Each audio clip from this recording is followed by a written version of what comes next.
ಅಕ್ಕ ಈ ಥರ ಹೇಳಿದ್ದು ಅಜ್ಜಿ. ನಾನು ಅವ್ರಿಗೆ ಕೇಳಿದೆ, ಅಕ್ಕಂಗೆ ಕರೆದ್ರೆ ಅವ್ರ ರೀಸನ್ ಏನು ಅಂತ ಕೇಳ್ತಾರೆ ಅಂತ.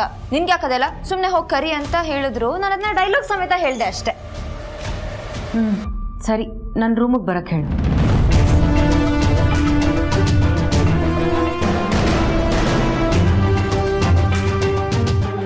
ಯಾಕಕ್ಕ ಹೀಗೆ ಹೇಳ್ತಿದ್ದೀರಾ?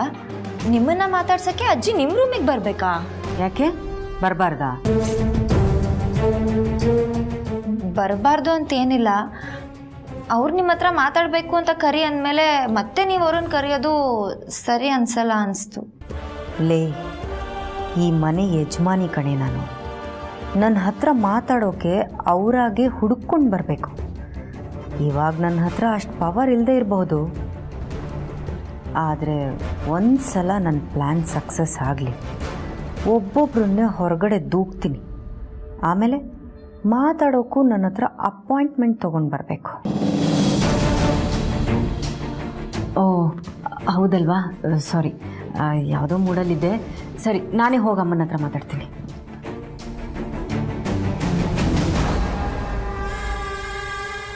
ಅಪ್ಪ, ನಾನು ಅನ್ಕೊಂಡಂಗೆ ಆಯಿತು. ಅವರಿಬ್ಬರು ಮಧ್ಯ ಏನಾಗುತ್ತೆ ಅದ್ರ ಮೇಲೆ ನನ್ನ ಪ್ಲ್ಯಾನ್ ಹೇಗೆ ವರ್ಕ್ ಆಗುತ್ತೆ ಅಂತ ನಂಗೆ ಗೊತ್ತಾಗುತ್ತೆ. ದೇವ್ರೆ, ಪ್ಲೀಸ್ ನನ್ನ ಜೊತೆಲಿರು. ಅಲ್ರಿ, ನಮ್ಮ ಕಂಪ್ನಿ ಗೀಸರ ಹಾಕ್ಸ್ಕೊಳ್ಳಿ, ಆನ್ ಮಾಡಿ 10 ನಿಮಿಷದಲ್ಲಿ ಬಿಸಿ ನೀರು ರೆಡಿ ಇರುತ್ತೆ ಅಂತ ಹೇಳಿದ್ರಿ. ಇನ್ನ 3 ತಿಂಗಳು ಆಗಿಲ್ಲ, ಆಗ್ಲೇ ನಿಮ್ ಗೀಸರ್ ಹಾಳಾಗಿದೆ. ಇದೇನಾ ನಿಮ್ ಸರ್ವಿಸು? ಇದೇನಾ ನಿಮ್ ಕ್ವಾಲಿಟಿ? ಹಾ, ಏನ್ ಅನ್ಕೊಂಡಿದ್ದೀರಾ ನೀವು? ಕನ್ಸ್ಯೂಮರ್ ಕೋರ್ಟ್ ಅಲ್ಲಿ ಕೇಸ್ ಹಾಕ್ತೀನಿ.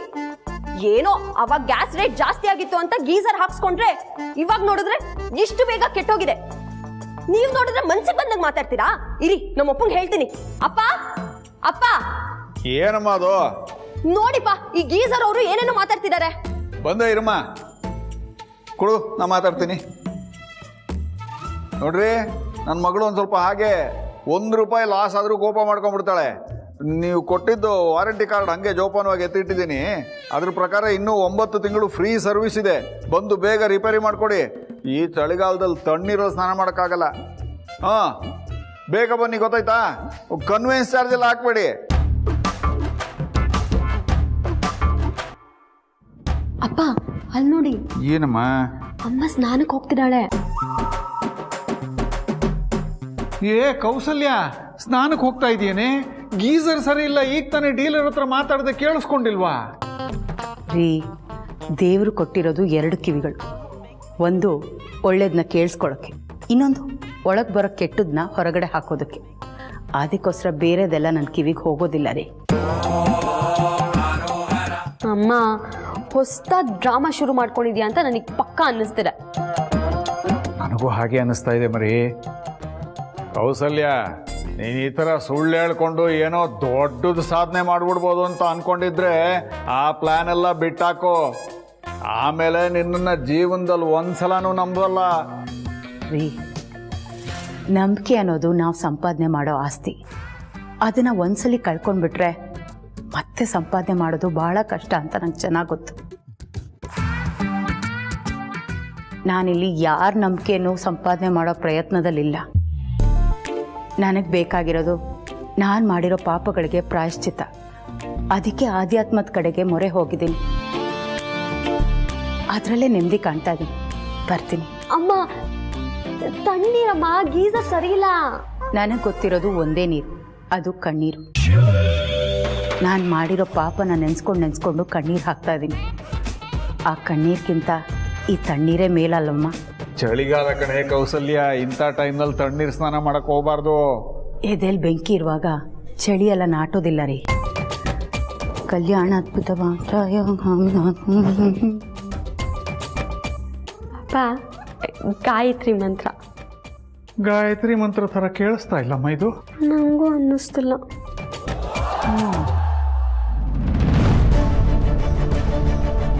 ಮಂತ್ರ ನನ್ನ ಹತ್ರ ಮಾತಾಡೋ ಅಂಥದ್ದು ಏನಿರ್ಬಹುದು? ನಾನು ಲೀಲಾಗಿ ಸಪೋರ್ಟ್ ಮಾಡ್ತಿದ್ದೀನಿ ಅಂತ ಇವಳಿಗೆ ಗೊತ್ತಾಗಿ ಕೇಳಕ್ಕೆ ಬಂದಿರ್ಬೋದಾ? ಈ ಮುದುಕಿ ನನ್ನನ್ನು ಯಾಕೆ ಕರೆದಿರ್ಬೋದು? ನಾನೇನಾದರೂ ಪ್ರಾರ್ಥನಾ ಅಂತ ಇವಳಿಗೆ ಡೌಟ್ ಬಂದ್ಬಿಟ್ಟಿದ್ಯಾ?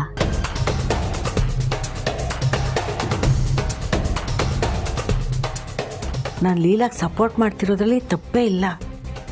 ಆ ಭಗವಂತನ ಸಾಕ್ಷಿಯಾಗಿ ನನ್ನ ಮನಸ್ಸು ಏನು ಹೇಳ್ತಿದ್ಯೋ ಹಾಗೆ ನಡ್ಕೊಂಡಿದ್ದೀನಿ.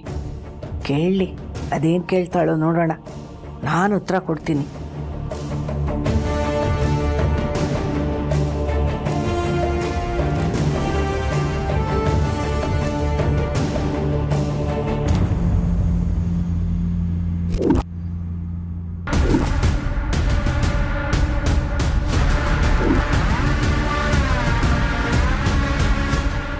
ಅದೇನಾಗುತ್ತೋ ಆಗಲಿ, ಹೇಗಿದ್ರೂ ಮುದುಕಿ ಒಬ್ಬಳೇ ಇದ್ದಾಳೆ, ಬೇರೆ ಯಾರೂ ಇಲ್ಲ. ನಾನು ಫೇಸ್ ಮಾಡ್ತೀನಿ. ಏನು ಇವಳು ಮಾತೇ ಶುರು ಮಾಡ್ತಿಲ್ಲ? ಇವರಿಬ್ಬರ ಹತ್ರನೂ ಮಾತಾಡೋಕೆ ವಿಷಯ ಇಲ್ಲ ಅಂದಾಗ ಮಾತಾಡದೆ ಉಳಿದಿರೋ ಎಷ್ಟೋ ವಿಷಯಗಳು ಆಚೆ ಬರುತ್ತೆ. ಅದೇ ನನ್ನ ಪ್ಲ್ಯಾನು. ಏನಮ್ಮ ಅಂತ್ರ? ಏನೋ ಮಾತಾಡಬೇಕು ಅಂತ ಬಂದು ಸುಮ್ಮನೆ ಇದೆಯಲ್ಲ, ಮಾತಾಡೋ. ಲೇ ಮುದುಕಿ, ನೇರವಾಗಿ ಕೇಳೋಕ್ಕಾಗದೆ ಸುತ್ತಿ ಬಳಸಿ ಬರ್ತೀಯಾ? ಏನಿರುತ್ತಮ್ಮ ಮಾತಾಡೋಕ್ಕೆ? ಸ್ಪೆಷಲ್ ಅಂತ ಏನೂ ಇಲ್ಲ. ಓಹ್, ಏನಿಲ್ವಾ? ಪರವಾಗಿಲ್ಲ, ಹೇಳು. ಅಲ್ಲಮ್ಮ, ನೀವು ಹೇಳಿ. ಇರಲಿ, ನೀನೇ ಹೇಳು. ಅಲ್ಲಮ್ಮ, ನೀವು ಹೇಳಿ ಅಂತಲೇ ನಾನು ಕಾಯ್ತಿರೋದು. ನೀನು ಹೇಳ್ತೀಯ ಅಂತ ನಾನು ಕಾಯ್ತಾ ಇದ್ದೀನಿ. ಹೇಳು. ಲೀಲಾ ಬಗ್ಗೆ ನಿಮ್ಗೇನು ಅನಿಸುತ್ತೆ? ನೀನೇ. ಅಹೋ, ಲೀಲಾ ಬಗ್ಗೆನಾ? ಲೀಲಾ ಬಗ್ಗೆ ಹೇಳಬೇಕು ಅಂತಂದರೆ ಬರೀ ಒಂದಿನ ಸಾಲದು. ಪುಸ್ತಕನೇ ಬರಿಬಹುದು ಅವಳ ಬಗ್ಗೆ. ಅಷ್ಟು ಒಳ್ಳೆ ಹುಡುಗಿ. ಬೇಡ, ಹೊಗಳ್ಬೇಡ. ಇಷ್ಟು ಚಿಕ್ಕ ವಯಸ್ಸಿಗೆ ಅದೆಂಥ ಪ್ರಬುದ್ಧತೆ, ಎಷ್ಟು ಜವಾಬ್ದಾರಿ, ಎಷ್ಟು ಬುದ್ಧಿ. ಅಬ್ಬಬ್ಬಬ್ಬಬ್ಬ, 100 ಮಕ್ಕಳಿರೋ ಜಾಗದಲ್ಲಿ ಇಂಥ ಒಬ್ಬಳು ಮಗು ಇದ್ರೆ ಸಾಕು, ಮನೆ ಪಾವನ ಆಗ್ಬಿಡುತ್ತೆ. ಲೇ ಮುದುಕಿ, ನನ್ನ ಮುಂದೆ ನನ್ನ ಕಾಂಪಿಟೇಟರ್ನ ಹೊಗಳಿದ್ರೆ ನನಗೆ ತಡ್ಕೊಳ್ಳೋಕ್ಕೆ ಆಗಲ್ಲ. ಬಿಟ್ಬಿಡು. ಅವಳು ಮಗಳಾಗಿ ಹುಟ್ಟಿದ್ರೆ ಅವಳು ಹುಟ್ಟಿದ ಮನೆ ಬೆಳಗುತ್ತೆ. ಅವಳು ವಿದ್ಯೆ ಕಲಿತ್ರೆ ಸಮಾಜ ಬೆಳೆಯುತ್ತೆ. ಮದುವೆ ಆ ಗಂಡನ ಮನೆಗೆ ಹೋದರೆ ಆ ಮನೆ ಬೆಳೆಯುತ್ತೆ. ಒಟ್ಟಲ್ಲಿ ಅವಳು ಕಾಲಿಟ್ಟು ಕಡಲೆಲ್ಲ ಬೆಳಕು ಹರಿಯುತ್ತೆ. ಅಂಥ ದೇವತೆ ಅವಳು. ಅಲ್ಲಮ್ಮ, ನಾನು ನಿಮ್ಮ ಸ್ವಂತ ಸೊಸೆ, ನಿಮ್ಮ ಮಗನ ಹೆಂಡತಿ. ಒಂದೇ ಒಂದಿನ ಆದರೂ ನೀವು ನನ್ನ ಜೊತೆ ಕೂತ್ಕೊಂಡು ಮಾತಾಡಿದ್ದೀರಾ? ಇಲ್ಲ, 3 ಹೊತ್ತು ಲೀಲಾ ಲೀಲಾ ಲೀಲಾ ಅಂತ ಅವಳು ಜಪನೇ ಮಾಡ್ತಿರ್ತೀರ. ನಿಮ್ಗೇನು ಅನ್ಸಲ್ವಾ?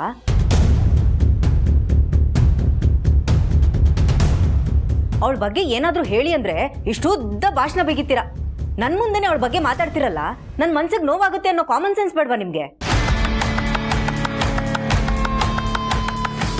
ಅವಳು ಈ ಮನೆ ಬಿಟ್ಟು ತನ್ನ ಮನೆಗೆ ಹೋದಾಗ ಲೀಲಾ ಲೀಲಾ ಅಂತ ಕನ್ವರ್ಸಿ ಹೊರಗೋಗಿದ್ರಿ. ಯಾಕೆ?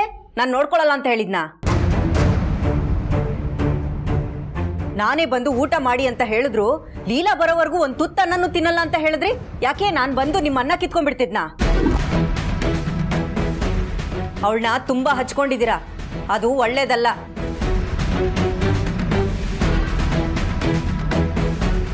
ನನ್ನ ಊಹೆ ಸರಿಯಾಗೇ ಇದೆ. ಲೀಲಾ ಮೇಲೆ ಇವಳು ತಾತ್ಸಾರ. ದೊಡ್ಡಮ್ಮ ಅಂತ್ರ, ನೀರು ಬಿಡು, ನಾನು ಸತ್ಯನೇ ಹೇಳೋದು. ಅದಕ್ಕೆ ನಿನ್ನ ಮುಂದೆನೇ ಹೇಳ್ತಾ ಇದ್ದೀನಿ, ಲೀಲಾ ನನ್ನ ಪ್ರಾಣ, ನನ್ನ ಜೀವ. ಅವಳಿದ್ರೆ ಈ ಮುದುಕಿ ಇನ್ನೊಂದು 10 ವರ್ಷ ನಗ್ನಕ್ಕೊಂಡು ಖುಷಿಯಾಗಿರ್ತಾಳೆ. ನಾನು ಅವಳನ್ನು ಬಿಟ್ಕೊಡೋದಿಲ್ಲ. ಅದೆಂಥ ಸಂದರ್ಭ ಬಂದರೂ ನನ್ನ ಜೀವ ಬಿಡ್ತೇನೆ ಹೊರತು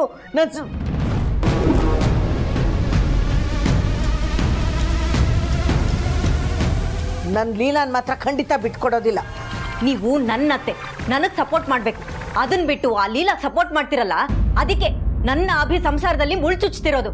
ಅಂತರ ನಿನ್ ಮಾತು ವಾಪಸ್ ತಗೋ.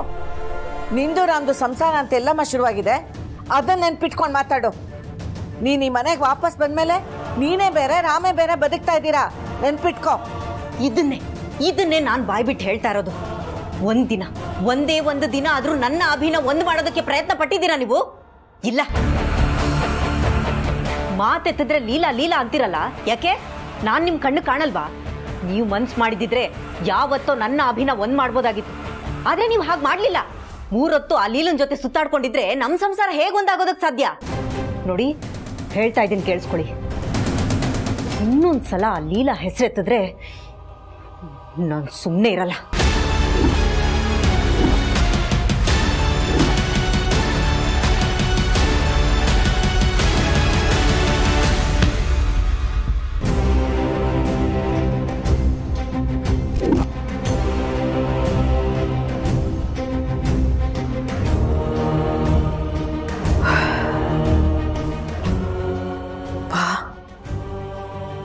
ಇವಳು ಅಂತರನ? ಇಲ್ಲ, ಇವಳು ಮನಸ್ಸಲ್ಲಿ ಇಂಥ ಉಗ್ರ ರೂಪ ಇದೆ ಅನ್ನೋದು ನನಗೆ ಗೊತ್ತಿರಲಿಲ್ಲ.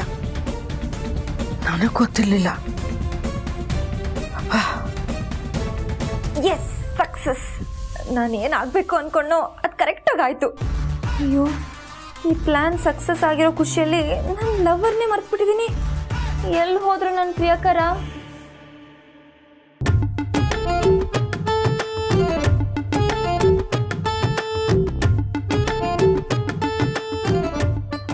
ಅಪ್ಪ ಅಪ್ಪ ಅಪ್ಪ, ಬೇಗ ಬಾ ಇಲ್ಲಿ. ಏನಾಯ್ತಮ್ಮ ರೇವತಿ? ಯಾಕೆ ಗಾಬರಿ ಆಗಿದ್ಯಾ? ಅಪ್ಪ, ಅಲ್ಲಿ ನೋಡಿ. ಯೋ ಕೌಸಲ್ಯ, ಯಾಕೆ ಹೀಗೆ ಬಿದ್ದಿದ್ಯಾ? ಹೇಳಿದ್ರೆ ಕೇಳಲ್ಲ, ತಣ್ಣೀರಲ್ಲಿ ಸ್ನಾನ ಮಾಡಬೇಡ ಅಂತ. ಈಗ ನೋಡು, ತಲೆ ತಿರುಗಿ ಬಿದ್ದಿದ್ಯಾ. ಸ್ವಲ್ಪ ನೀರು ತಗೊಂಬರಮ್ಮ. ಓ, ಯಾಕಿಂತ ಹಠ ಕೌಸಲ್ಯ? ನನ್ನ ಮಾತು ಕೇಳಬಾರ್ದ? ಗೀಸರ್ ರಿಪೇರಿ ಮಾಡ್ತಾ ಇರ್ತಾನೆ. 1 ನಿಮಿಷ ಕೊಡಮ್ಮ.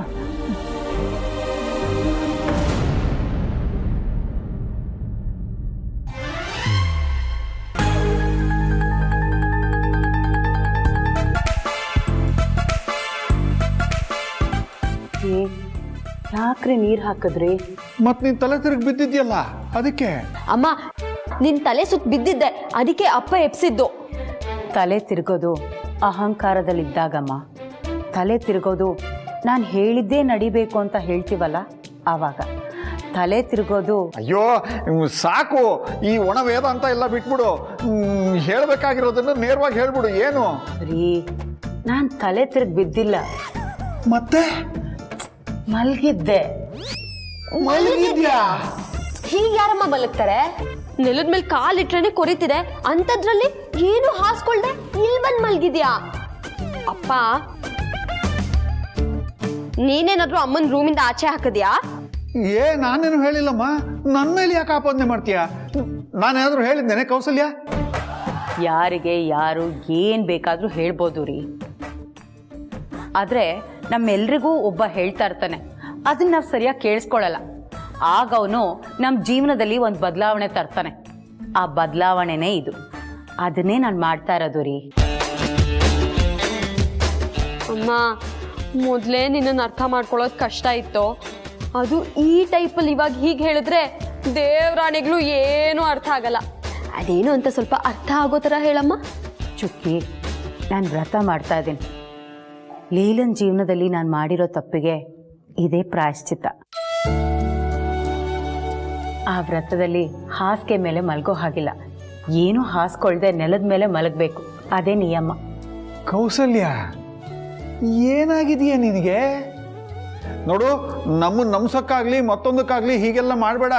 ನಿನಗೆ ಹೇಗೆ ಬೇಕೋ ಹಾಗೆ ಇದ್ಬಿಡು. ಹೀಗೆಲ್ಲ ಮಾಡಬೇಡ, ನಮಗೆ ನೋಡಕ್ ಕಷ್ಟ ಆಗ್ತಾ ಇದೆ. ಮನಸ್ಸಲ್ಲಿ ಪಾಪ ಅನ್ನೋ ಬೆಂಕಿನ ಇಟ್ಕೊಂಡಿದ್ದೀನಲ್ಲ, ಆದ್ರಿಂದ ಈ ಥಂಡಿ ಆಗಲೇಬೇಕು. ನೋಡಿ, ನನ್ನಿಂದ ನಿಮ್ಗೇನಾದ್ರು ತೊಂದರೆ ಆಗ್ತಾ ಇದ್ರೆ ದಯವಿಟ್ಟು ನನ್ನನ್ನು ಕ್ಷಮಿಸಿ.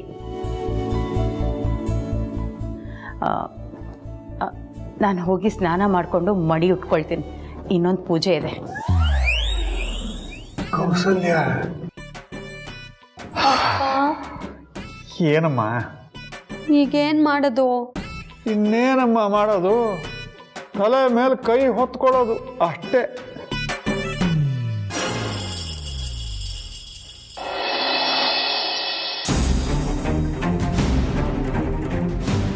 ಅವಳು ಈ ಮನೆ ಬಿಟ್ಟು ತನ್ನ ಮನೆಗೆ ಹೋದಾಗ ಲೀಲಾ ಲೀಲಾ ಅಂತ ಕನ್ವರ್ಸಿ ಸ್ವರ್ಗೋಗಿದ್ರಿ. ಯಾಕೆ ನಾನು ನೋಡ್ಕೊಳಲ್ಲ ಅಂತ ಹೇಳಿದ್ನಾ? ಅವಳನ್ನ ತುಂಬಾ ಹಚ್ಕೊಂಡಿದ್ದೀರಾ, ಅದು ಒಳ್ಳೇದಲ್ಲ. ಇನ್ನೊಂದ್ಸಲ ಆ ಲೀಲಾ ಹೆಸರೆತ್ತಿದ್ರೆ ನಾನು ಸುಮ್ಮನೆ ಇರಲ್ಲ.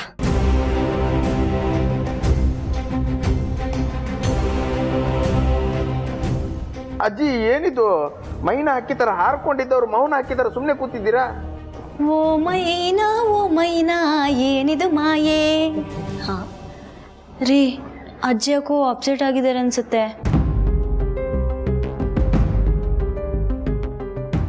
ಅಜ್ಜಿ ಇಲ್ಲಿ ನೋಡಿ ನಮ್ಮನ್ನ, ಯಾಕೆ ಸುಮ್ಮನೆ ಇದ್ದೀರಾ?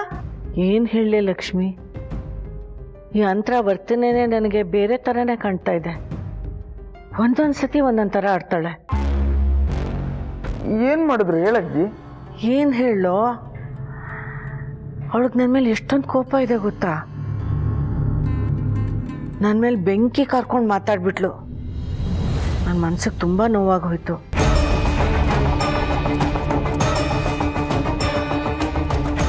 ನಾನು ಅಂತರನ ಮೊದಲಿಂದ ನೋಡ್ಕೊಂಡು ಬಂದಿದ್ದೀನಿ. ಇದು ಅವಳ ವರ್ತನೆ ಅಲ್ವೇ ಅಲ್ಲ. ಅವಳು ಒಂದಿನಕ್ಕೂ ನನ್ನ ಎದುರಿಗೆ ಧ್ವನಿಲಿ ಮಾತಾಡ್ದವಳು ಅಲ್ಲ. ಆದರೆ ಈಗ ಅವಳು ಯಾಕೆ ಹೀಗೆ ಬದಲಾಗಿದ್ದಾಳೆ ಅಂತ ನನಗಂತೂ ಅರ್ಥ ಆಗ್ತಿಲ್ಲ. ಅಂದರೆ ನೀವೇನು ಹೇಳೋಕೆ ಹೊರಟಿದ್ದೀರಾ? ಇವಳು ವರ್ತನೆ, ನಡ್ಕೊಳ್ಳೋ ರೀತಿ ಎಲ್ಲ ನೋಡ್ತಿದ್ರೆ ನನಗಂತೂ ಇವಳು ನಮ್ಮ ಮಂತ್ರನೇ ಅಲ್ಲ ಅಂತ ಅನ್ನಿಸ್ತಿದೆ.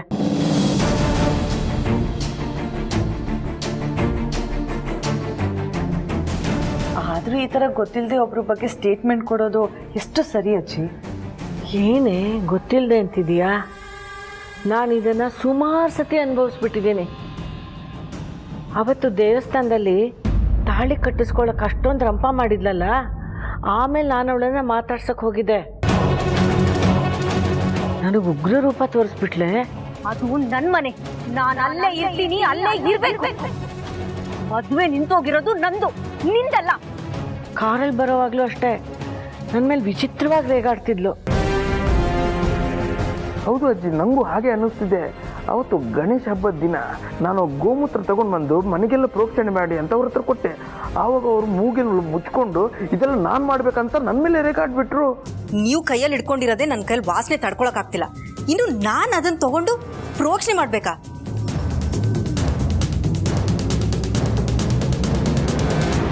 ಆಮೇಲೆ ಲೀಲಾ ಮೇಡಮ್ ಬಂದ ತಕ್ಷಣ ಪ್ಲೇಟೇ ಚೇಂಜ್ ಮಾಡಿಬಿಟ್ರು. ಸುಮ್ಮನೆ ಇರಿ ವಿಶ್ವರೂಪ್, ಸುಮ್ಮನೆ ತಮಾಷೆ ಮಾಡಬೇಡಿ. ಕುಡಿ, ನಾನು ಪ್ರೋಕ್ಷಣೆ ಮಾಡಬೇಕು. ಕೊಡಿ ಅಂದರೆ. ಆದರೆ ಅಂತರ್ ಮೇಡಮ್ ಯಾವತ್ತೂ ಸುಳ್ಳು ಹೇಳ್ದವ್ರಲ್ಲ, ಬಟ್ ಆವತ್ತು ಕಣ್ಮುಂದಿನ ಸುಳ್ಳು ಹೇಳ್ಬಿಟ್ರು. ಒಂಥರ ವಿಚಿತ್ರವಾಗಿ ಬಿಹೇವ್ ಮಾಡಿದ್ರು. ಸುಳ್ಳು ಅಂದರೆ ಆಗದೆ ಇರೋ ಅಂತರ, ಒಂದು ಮಾತು ಹೆಚ್ಚಿಗೆ ಆಡದಿರೋ ಅಂತರ ಹೀಗೆ ಉಲ್ಟಾ ಹೊಡಿತಿದ್ದಾಳೆ ಅಂತಂದರೆ ಇಲ್ಲೇನೋ ಸಮಸ್ಯೆ ಇದೆ.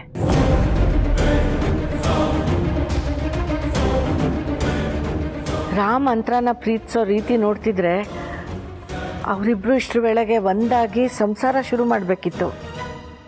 ಆದರೆ ಅವರಿನ್ನೂ ಹತ್ರ ಆಗದೆ ದೂರನೇ ಇರೋದು ನೋಡಿದರೆ ಆ ಭಗವಂತನಿಗೆ ಅವರಿಬ್ರು ಒಂದಾಗೋದು ಇಷ್ಟ ಇಲ್ಲ ಅಂತ ಅನ್ನಿಸ್ತಾ ಇದೆ. ಅಜ್ಜಿ ನೀವು ಹೇಳಿ, ನಾವೇನು ಮಾಡಬೇಕು ಅಂತ? ನಾವೆಲ್ಲ ಹಾಗೆ ಕೇಳ್ತೀವಿ. ಸರಿ, ಮೊದಲು ನಾನು ಹೇಳ್ದಾಗ ಮಾಡಿ. ಅವಳ ಮೇಲೆ ಒಂದು ಕಣ್ಣಿಟ್ಟಿರಬೇಕು. ಆಮೇಲೆ ಮುಂದಿಂದು ತಾನಾಗೆ ಗೊತ್ತಾಗುತ್ತೆ. ಓಕೆ? ಓಕೆ ಅಜ್ಜಿ.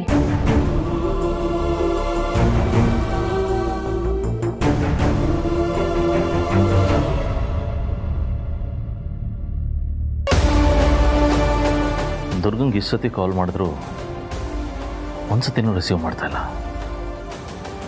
ಇಷ್ಟು ದಿನ ಆದ್ಮೇಲೆ ಕಾಲ್ ಮಾಡ್ತೀನಿ ಅಂತ ಕಮ್ಯುನಿಕೇಟ್ ಮಾಡ್ತಾ ಇದ್ದಾಳೆ, ಬಟ್ ಒಂದ್ಸತಿನೂ ರಿಟರ್ನ್ ಕಾಲ್ ಮಾಡ್ತಾ ಇಲ್ಲ. ಆ್ಯಂಡ್ ಆ ಕಮ್ಯುನಿಕೇಷನ್ನು ಮೆಸೇಜಲ್ಲೇ ಮಾಡ್ತಾ ಇದ್ದಾಳೆ. ಏನಾಗಿರ್ಬೋದು?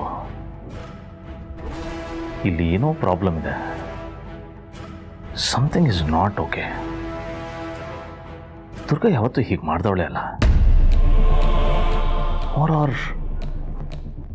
ಅವಳು ತುಂಬ ಧೈರ್ಯವಂತೆ. ಎಂಥ ಸಂದರ್ಭ ಇದ್ದು ಏನೇ ಸಿಚುವೇಶನ್ ಇದ್ದರೂ ಅದನ್ನೆಲ್ಲ ದಾಟ್ಕೊಂಬರೋಂಥವಳು. ಆ್ಯಂಡ್ ಇಷ್ಟು ದಿನ ಅದನ್ನು ಪ್ರೂವ್ ಮಾಡಿದ್ದಾಳೆ.